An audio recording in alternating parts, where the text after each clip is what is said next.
Hello, witty people. How are you? This week on WorldWideWitteos, in honor of Valentine's Day, we are going to be sharing with you our tales of romance. Like Morgan, I too have a story that I am known for. Oh, this was a long time ago. Keep this in mind. This was a very long time ago. But this is the Joey story.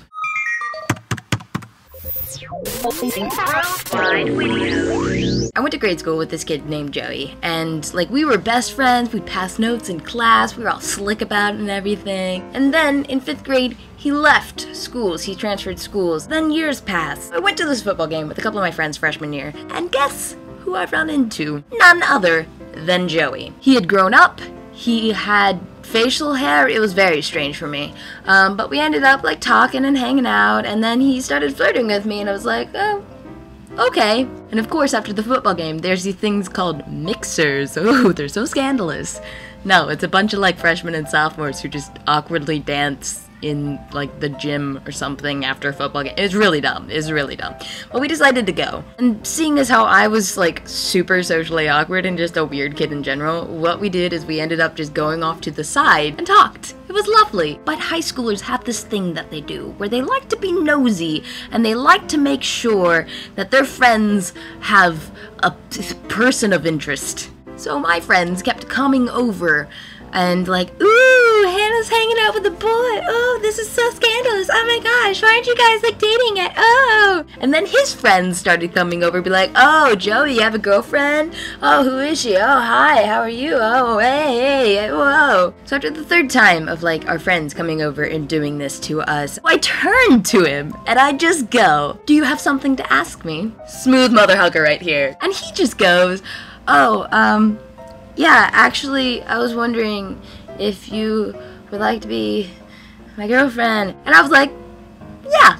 And then we started dating. There's a very long exposition to the story, but the Joey story actually starts here. Once we started dating after this, he didn't text me or talk to me for a solid month. I went to grade school with this kid, so I had, his home phone number. And when he wouldn't call me or, text me or anything like normal couple people do, I was an awful person. Awful person, and I called his house, and I was like, hi, why aren't you talking to me? I just want to talk to my significant other. Is that so much to ask? No, I don't think so. Okay, whatever. But I was sitting at lunch with my group of friends, the friends from the football game, and I get a text from Joey. First time he's talked to me in a month. So I get this text from him saying, hey, we should go to the football game. And then he texted me and was like, oh, and I have a surprise for you. It rhymes with bliss, and it will make you very happy. What? That is not a difficult riddle to solve! What? He hadn't talked to me in a month, and this is what I get? And of course I was like, oh, this is so exciting! Oh my gosh, I'm gonna get my first kiss! This is gonna be great! This is gonna be great! And of course I, the hopeless romantic that I am, wanted to instill the momentous occasion in a poem. Oh, I'm embarrassed for myself. So I write him this awfully cheesy love poem about how I wish we were Simba and Nala and our love is eternal or something like that. It was it was so cheesy that I later used this as a satirical poem in creative writing class. It was bad. So we go to the football game and he has this plan. I know that this thing is going to happen. So he takes my hand and he leads me back up the hill towards the entrance, and we sit behind the buses that were there that transported the students there. We sit down in the grass and it's a clear night sky, and I give him the poem and he says he likes it. He doesn't. After 5 minutes of awkward silence, he just goes, okay, are you ready? And I was like, yeah, let's do this. I'm ready, I'm pumped. And then fear sets in. Fear, just absolute fear. Can't lean in and do the kid, I'm not gonna do that. I'm gonna close my eyes. This is my solution. I'm gonna close my eyes and you're gonna do it. You're going to lean in and you're going to kiss me because I'm too scared to do it. And then we kiss, and it was nice, but we were very off rhythm with each other. So in my mind, I'm literally thinking this as we are kissing, oh, we can get better at this. Like, we could just practice this some. It's not that bad. It's fine. It's fine. And then we stop kissing, and then we lay in the grass and hold hands, look up at the stars, and then a police officer comes over and shines a light in our faces like, what are you guys doing? And we're just like, looking at the stars.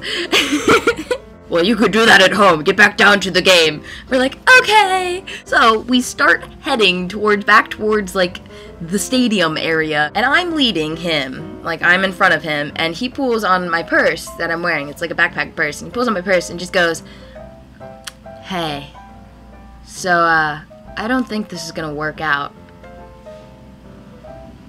5 minutes! Not even 5 minutes after my first kiss, after our first kiss, my first kiss in general. And it's almost our 1 month anniversary, and it's like, he just breaks up with me right there. So the coy person that I am is I reverse psychology him into not breaking up with me. And then when I go back and tell my friends what's happening, they were all so offended for me, and it was great. It was like a bond of friendship. We're no longer friends, but that one moment, man, that was great. So on our way to go to the mixer, I text him, because he's not allowed in there, because it's the rival team's school. I text him, oh, you're right. It just won't work out between us, and I break up with him. So then I go to the mixer, and I sit down in the bleachers, and I'm all mopey, and I'm all sad, and it's awful. It's just an awful experience. And then, like, all these people that I didn't even think recognized my existence were coming up. It's like, oh, Hannah, come dance with us. It'll be fun. You look sad. I'm like, yeah, well, I just got broken up with after my first kiss, like right after. And as I'm sitting there, these 3 sophomore boys come and sit next to me, and they're like, oh, hey, you look so sad. I'm like, oh, yeah, I totally am. I got game, kids. I got game. I ended up talking to this one guy particularly, and we go up and we ended up slow dancing, and it was one of those like really dramatic rom-com moments where like you're slow dancing and then the songs change out of a slow dance and you're still slow dancing because you're so entranced with each other. Like, that happened, and it was great. So after 3 days of a flirty textual relationship with this boy, Michael, as we're texting during the great storm of 2009, when like all the power went out for like a week, and I'm babysitting at the time. It's like 3 o'clock in the morning, and we're texting, and he just tells me, just out of the blue, oh, hey, by the way, I have a girlfriend.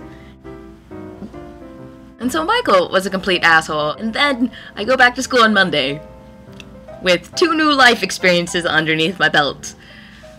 This all happened in 1 weekend. 1 weekend.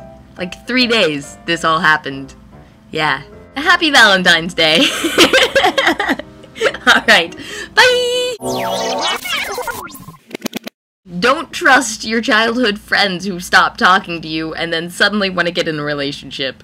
Don't write them cheesy love poems when they won't talk to you for a month.